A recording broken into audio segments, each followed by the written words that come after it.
नमस्कार, मी श्रद्धा शिर्के. पुढारी ऐकन या आपल्या विशेष कार्यक्रमात तुम्हा सगळ्यांचं मनापासून स्वागत. आणि आजचा आपला विषय हा बराच इंटरेस्टिंग आणि महत्त्वाचा सुद्धा आहे. परदेशात जाऊन शिकण्यासंदर्भात आपल्या मनात अनेक शंका असतात, अनेक प्रश्न सुद्धा असतात. अनेकांना माहीतच नसतं की हा कॉन्सेप्ट पण काय आहे. पण याच सगळ्या शंकांचं निराकरण करण्यासाठी आपल्यासोबत डॉक्टर अमित कांबळे आहेत. डॉक्टर नमस्कार. नमस्कार. डॉक्टरांचा मी थोडक्यात परिचय करून देते. डॉक्टर अमित कांबळे हे AK एज्युकेशनल कन्सल्टंटचे डायरेक्टर आहेत. त्यांनी वोल्गोग्राड मेडिकल युनिव्हर्सिटीमध्ये वैद्यकीय शिक्षण प्राप्त केलं आहे. तर रशियातील स्टेट आणि फेडरल युनिव्हर्सिटीचे अधिकृत प्रतिनिधी सुद्धा आहेत. AKEC रशियन सरकारी वैद्यकीय विद्यापीठांसोबत 23 वर्षांपासून संलग्न आहे आणि आजपर्यंत 1100हून जास्त विद्यार्थ्यांना त्यांनी वैद्यकीय प्रवेश मिळवून दिलाय आणि बहुमोल मार्गदर्शन सुद्धा केलंय. महाराष्ट्रामध्ये आणि भारतामध्ये त्यांचे 90 ते 95% जास्त विद्यार्थी पहिल्या प्रयत्नांमध्येच परीक्षा होऊन पहिल्या प्रयत्नांमध्येच पास होऊन ते एम्ससारख्या आणि अनेक नामांकित संस्थांमधून पोस्ट ग्रॅज्युएशन DNB करून आज भारतामध्ये यशस्वी डॉक्टर्स म्हणून सरकारी आणि खाजगी हॉस्पिटल्समध्ये कार्यरत आहेत.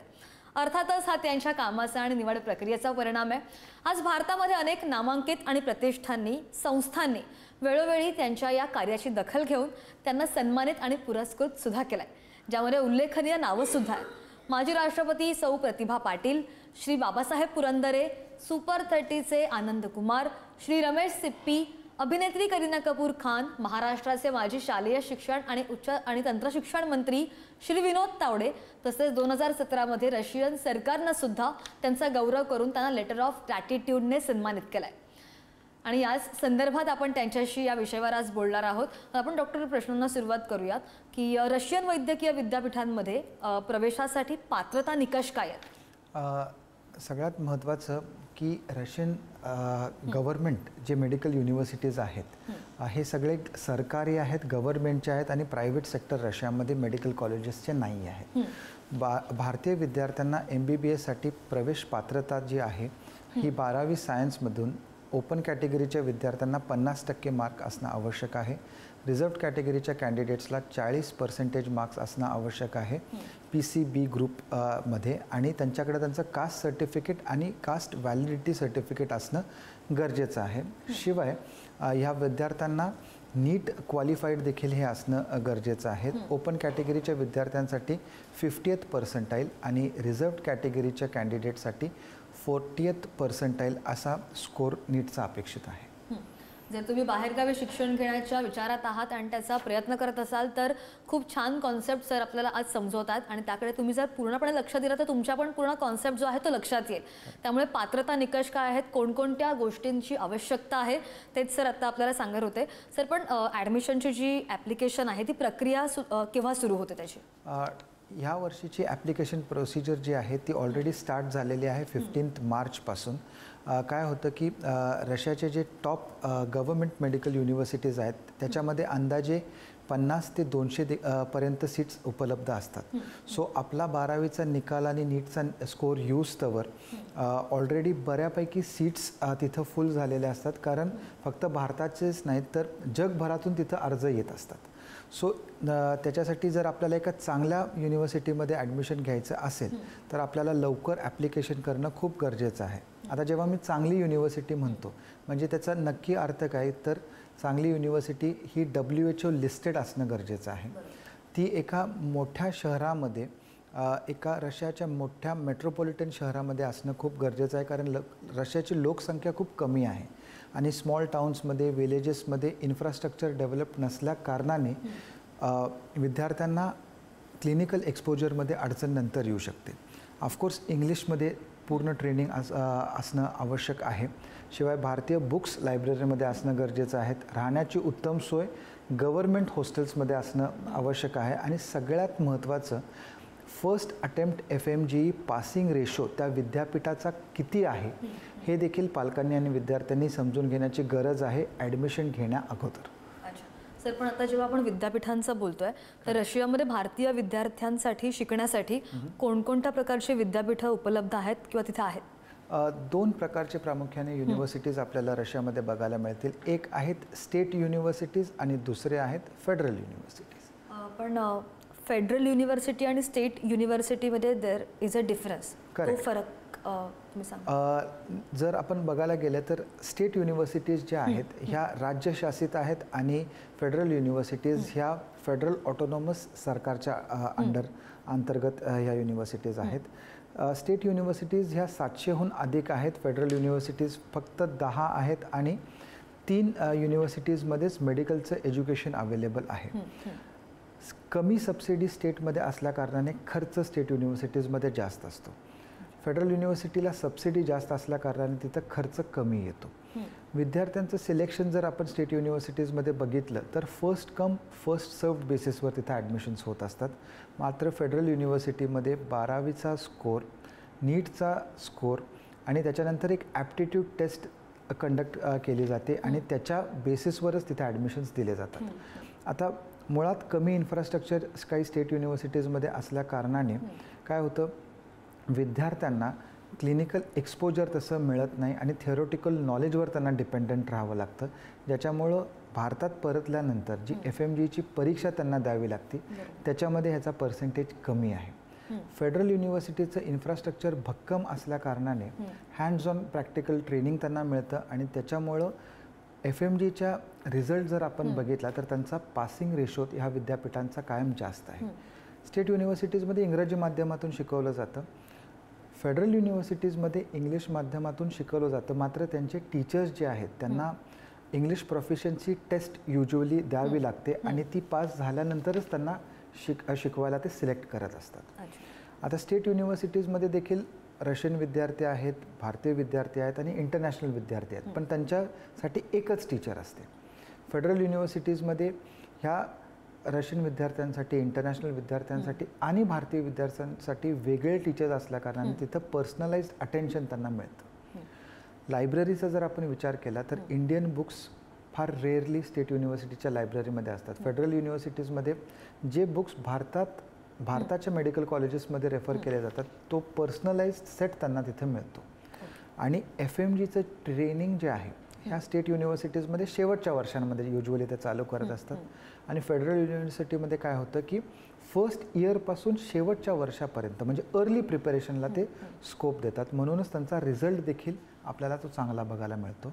आणि राहण्याची सोय म्हणजे गव्हर्मेंट हॉस्टेलमध्ये मिळत नाही स्टेट युनिव्हर्सिटीजमध्ये युज्युअली, कारण ते क्राऊडेड असतात आणि म्हणून विद्यार्थ्यांना फ्लॅट्समध्ये किंवा प्रायव्हेट अकोमोडेशनमध्ये राहावं लागतं, ज्याच्यामुळं पालकांचा खर्च वाढू शकतो आणि ते अनसेफ देखील असतं.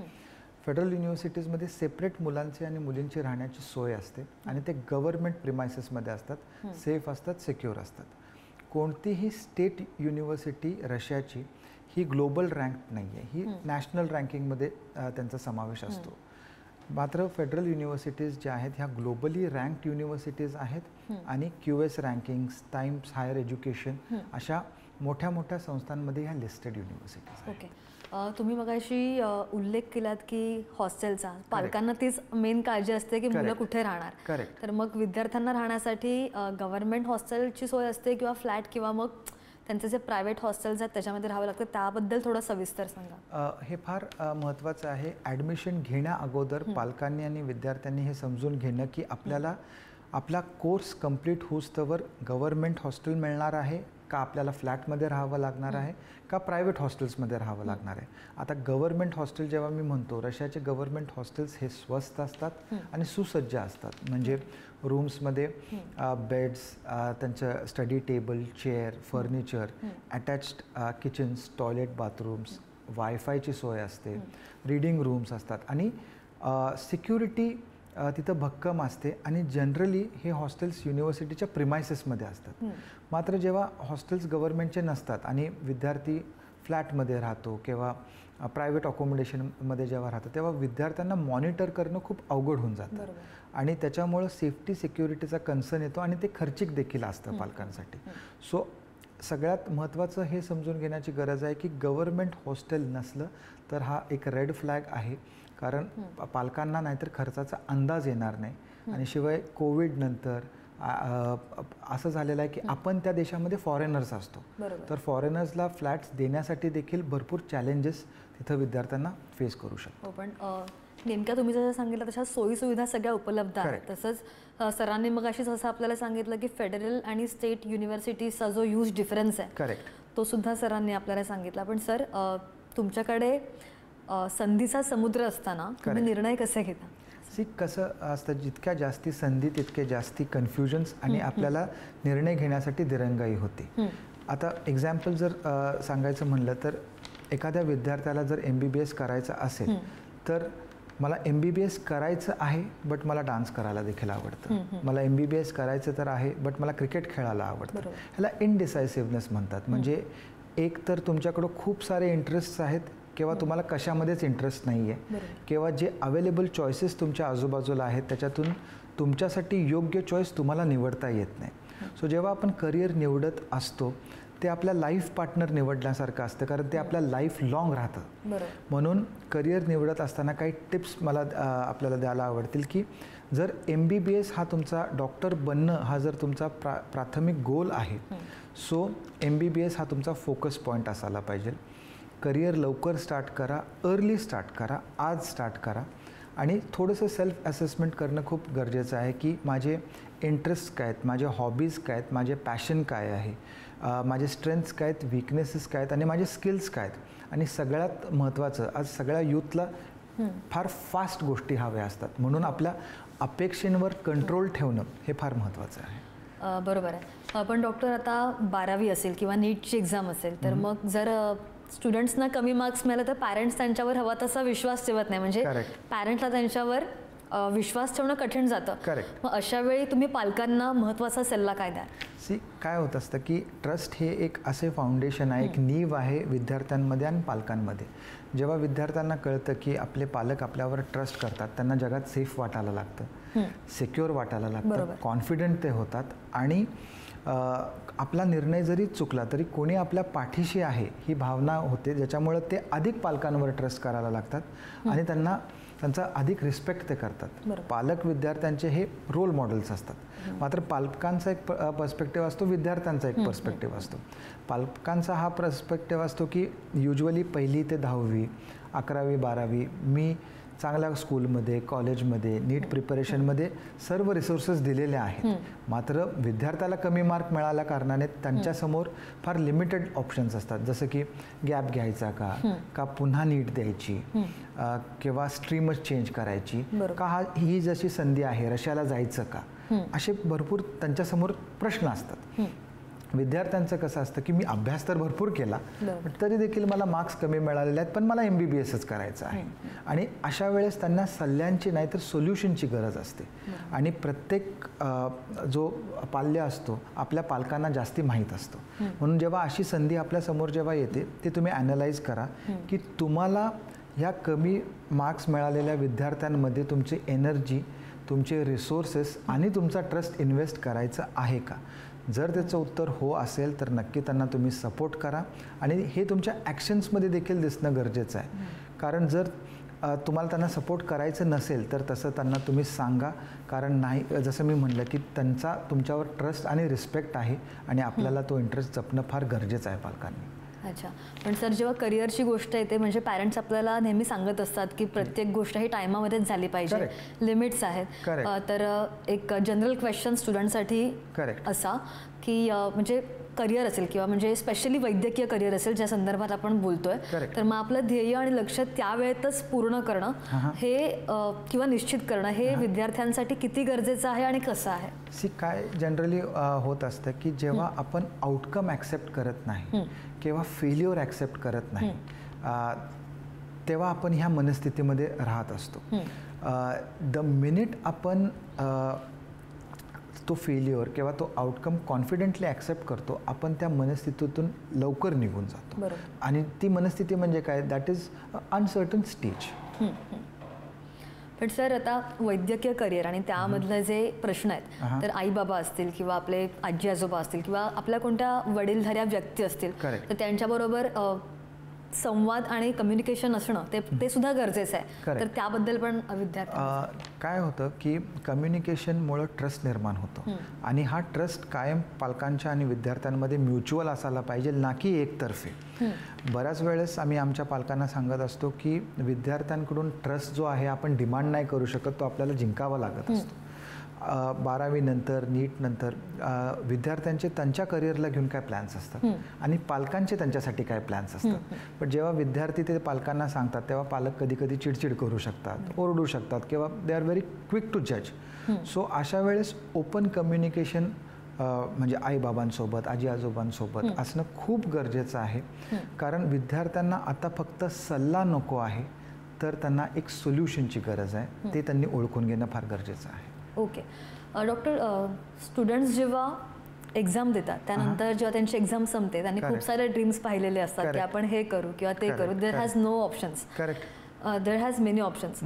पण जेव्हा अशी दुविधेची मनस्थिती निर्माण होते स्टुडंट्समध्ये, मग तेव्हा त्याने डिसिजन कसा घ्यायचा? जसं मी म्हणलं की आपल्याला हे आयडेंटिफाय करता जरी आलं की आपल्याला फील काय होईल की आउटकम आपल्याला जसा पाहिजे तसा नाही मिळणार, किंवा आपण फेल्युअर जर आपण एम्ब्रेस केलं तर ह्या सिच्युएशनमध्ये ज्याला आपण अनसर्टन्टी म्हणतो की काय होईल पुढे काय होईल पुढे, सो ह्या अनसर्टन्टीला जर आपण ॲक्सेप्ट केलं, म्हणजे बेसिकली विद्यार्थ्यांना करायचं काय असतं, स्वतःसाठीच जे अवेलेबल रिसोर्सेस आहेत त्याच्यासाठी ह्या रिसोर्सेसमधले माझ्यासाठी कोणता योग्य आहे एवढंच डिसाईड करायचं असतं. होतं काय युजली जर आपण स्वतःसाठी लवकर डिसाईड करू शकलो नाही तर डॉक्टरला तर प्रत्येक स्टेपला प्रत्येक मिनिटाला डिसिजन्स घ्यावे लागत असतात आणि ते फास्ट डिसिजन्स घ्यावे लागतात आणि ते करेक्ट देखील असणं गरजेचं आहे. सो त्याच्यासाठी थोडासा ज्याला मी म्हणतो ना की ते रिझल्ट्स जे आहेत ते आपल्याला एम्ब्रेस करून घेणं खूप गरजेचं आहे. बरोबर. आपण जर पाहत असू तर डॉक्टर छोट्यातल्या छोट्या गोष्टीसुद्धा आपल्याला समजावून सांगतात. डॉक्टर, पुन्हा आपण पॉईंटवर येऊया. रशियामध्ये जर MBBS करायचं आहे तर विद्यार्थ्यांसाठी ती योग्य निवड प्रक्रिया होणं का महत्त्वाचं आहे? काय होतं की MBBS हा अतिशय अवघड कोर्स आहे आणि one of the highest forms of education आहे आणि भारतामध्ये किंवा प्रगत देशांमध्ये फक्त मेरिट बेस्डच ॲडमिशन्स केले जातात. मात्र अशा काही अपॉर्च्युनिटीज काही विद्यार्थ्यांना परदेशात आहेत ज्यांना जे परवडतं ते घेत असतात. पण एक विद्यार्थी पोटेन्शियली MBBS विद्यार्थी आहे का हे तर बघणं खूप गरजेचं आहे. म्हणजे काय होतं की 50% जे विद्यार्थी जे असतात त्यांचा गोल ऑब्जेक्टिव्ह क्लिअर असतं आणि खूप रिअलिस्टिक अप्रोच असतो ज्यांचं ॲडमिशन आपण करू शकतो. मात्र 30% विद्यार्थी हे कुठल्या तर प्रेशरमध्ये असतात आणि त्यांना काहीतरी सुरुवात करायची असते. 20% विद्यार्थी हे असे असतात जे अनशुअर असतात की त्यांना MBBS का करायचं आहे. बरोबर. शिवाय आपल्याला कॉग्निटिव्ह फीचर्स म्हणजे 1ली ते 12वीचे मार्क्स, 12वीचे मार्क्स तर अत्यंत महत्त्वाचे आहेत, नीटचा स्कोअर महत्त्वाचा आहे. बट ह्याच्या व्यतिरिक्त नॉन कॉग्निटिव्ह फीचर्स म्हणजे डायर सिच्युएशन्समध्ये, अनसर्टन्टीमध्ये किंवा प्रॉब्लेम्समध्ये मोटिवेटेड राहून अभ्यास करता येण्याची क्षमता आहे का हे देखील पाहता येणं फार गरजेचं आहे. आणि सगळ्यात महत्त्वाचं थोडं इमोशनली आणि मेंटली विद्यार्थी स्टेबल देखील असणं आवश्यक आहे, कॉन्फिडंट असणं आवश्यक आहे आणि सेल्फ स्टडी त्याला करता यायला पाहिजे. सर, पण आता इंटरेस्ट तर आहे, करायचं तर आहे, पण आता प्रवेश प्रक्रियेसंदर्भात पण खूप लोकांना म्हणजे मिसअंडरस्टँडिंग्ज असतात किंवा काही चुकीची इन्फॉर्मेशन घेऊन येतात. तर मग ती प्रवेश प्रक्रिया कशी असते ते सुद्धा सांगा. प्रवेश प्रक्रिया अतिशय सोपी असते. काउन्सिलिंग सेशन आपलं झाल्यानंतर योग्य विद्यापीठाला आपण अर्ज करत असतो. जेव्हा अर्ज विद्यापीठ ॲक्सेप्ट करतं तेव्हा तसं कन्फर्मेशन ते पाठवत असतं. त्याच्यानंतर पासपोर्टची प्रक्रिया होते. पासपोर्टनंतर विजा कागदपत्रांची जी प्रक्रिया ती होते. त्याच्यानंतर विजाच्या वेळेस सर्व हेल्थ रिपोर्ट्स आणि इतर डॉक्युमेंट्स विद्यार्थ्याला सादर करावे लागतात.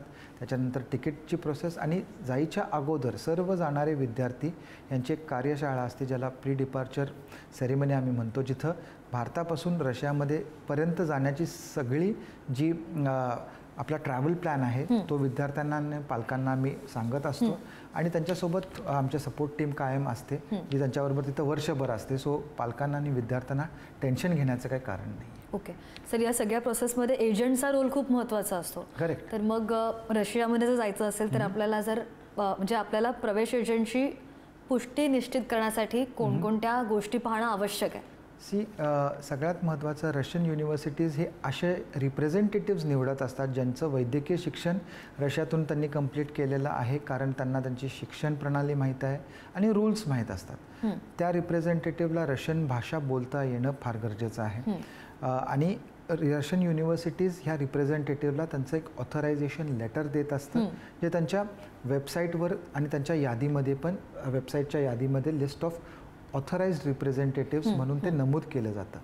आता बऱ्याच वेळेस काय होतं की डिजिटल एज असल्या कारणाने खूप सारे एजंट्स आहेत, सब एजंट्स आहेत, काही आजीमाजी विद्यार्थी असतात.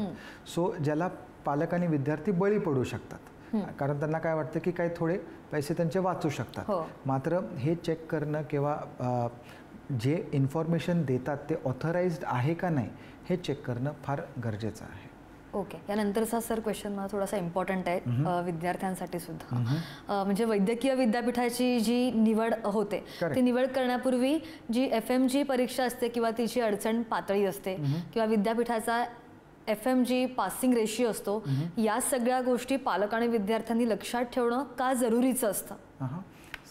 काय होतं की जेव्हा भारतीय विद्यार्थी परदेशात जातात, पुन्हा त्यांचं ग्रॅज्युएशन कंप्लीट करून जेव्हा ते भारतात येतात तेव्हा त्यांना ही अवघड FMG परीक्षा द्यावी लागते लायसन्सकरिता. आता ह्या वर्षीची जी FMGची परीक्षा झाली ज्याच्यामध्ये 38,000 विद्यार्थी अपियर झालेले, त्याच्यातले 30,000च्या आसपास विद्यार्थी फेल झाले आणि 7,000च्या आसपास विद्यार्थी पास झाले. म्हणजे काय झाले की 77% विद्यार्थी हे नापास झाले आणि फक्त 23% विद्यार्थी पास झाले.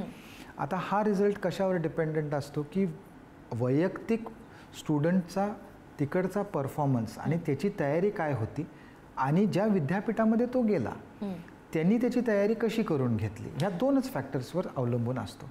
आता भारतामध्ये आणि रशियामध्ये एक बॅच साईज जर आपण बघितला, भारतामध्ये चांगल्या मेडिकल कॉलेजमध्ये 50 ते फार तर 200पर्यंत सीट्स असतात. ह्याच्या व्यतिरिक्त जर वरती हा बॅच साईज गेला तर काय होतं की तेवढे पेशंट्स आणणार कुठून आणि तेवढा प्रॅक्टिकल रिस्ट्रिक्शन्स येऊ शकतात आणि क्लिनिकल एक्सपोजरला प्रॉब्लेम येतो. युजली विद्यार्थी हे कोणतं विद्यापीठ निवडतात जिथं कॉस्ट कमी आहे. आता रशियाची मुळात लोकसंख्याच कमी असल्या कारणाने छोट्या शहरांमध्ये किंवा टाउन्समध्ये विलेजेसमध्ये लोकसंख्या नसल्या कारणाने इन्फ्रास्ट्रक्चर तिथं नसतं आणि म्हणून विद्यार्थ्यांना तिथं क्लिनिकल एक्सपोजर मिळत नाही. त्यांना त्यांच्या प्रॅक्टिकल नॉलेज मिळत नसल्या कारणाने थेरोटिकल नॉलेजवर डिपेंडंट राहावं लागतं आणि म्हणून आपल्याला बघायला मिळतं की ह्या युनिव्हर्सिटीजमध्ये गेलेले विद्यार्थी जे आहेत ते नापास झालेले आपल्याला बघायला मिळतं. म्हणून आजूबाजूच्या परिसरातून, आपल्या शहरातून, गावातून, सोसायटीमधून किती विद्यार्थी कुठं गेलेत हे चेक करण्यापेक्षा त्या विद्यापीठाचा first attempt FMG passing ratio किती आहे हे चेक करणं फारच गरजेचं आहे. नक्कीच. सर, आणखी एक शेवटचा प्रश्न. तुम्ही ही जी सगळी प्रोसेस सांगितलीत, खूप लोकांना जायचं पण आहे विद्यापीठामध्ये शिकायला रशियामध्ये, पण काही पालकांना किंवा काही विद्यार्थ्यांना असं वाटतं की ही प्रोसेस पूर्ण जी आहे ती खूप खर्चिक आहे, तर त्यासाठी पालकांना आणि स्टुडंट्सना तुम्ही काय सल्ला द्याल? युनिव्हर्सिटी रशियाचे जे आहेत हे 1 सप्टेंबरपासून स्टार्ट होत असते आणि 2 सेमिस्टर पॅटर्नमध्ये हे वर्ष असतं. प्रत्येक सेमिस्टरला युजली 1.5 ते 2 लाखाचा खर्च येऊ शकतो चांगल्या विद्यापीठामध्ये जर शिकायचं असेल तर. आणि ज्याच्यामध्ये कॉलेजची फी असते, हॉस्टेलची फी असते आणि त्यांचा इन्शुरन्सचा समावेश देखील असतो. अच्छा, नक्कीच. तर आपण जर पाहिलं असेल तर डॉक्टरांनी आपल्याला स्टार्टिंगपासूनच खूप छोट्यातल्या छोट्या गोष्टी समजवलेल्या आहेत, त्यामुळे पालकांना आणि स्टुडंट्सना पण काही काळजी करायची गरज नाही आहे. तुम्हाला जर कोणतीही शंका असेल किंवा काहीही विचारायचं असेल तर डिस्प्लेवर जो नंबर शो होतो आहे त्यावर तुम्ही कधीही संपर्क करू शकता आणि सरांना कॉन्टॅक्ट करून ज्या काही तुमच्या क्वेरीज आहेत ते विचारू शकता.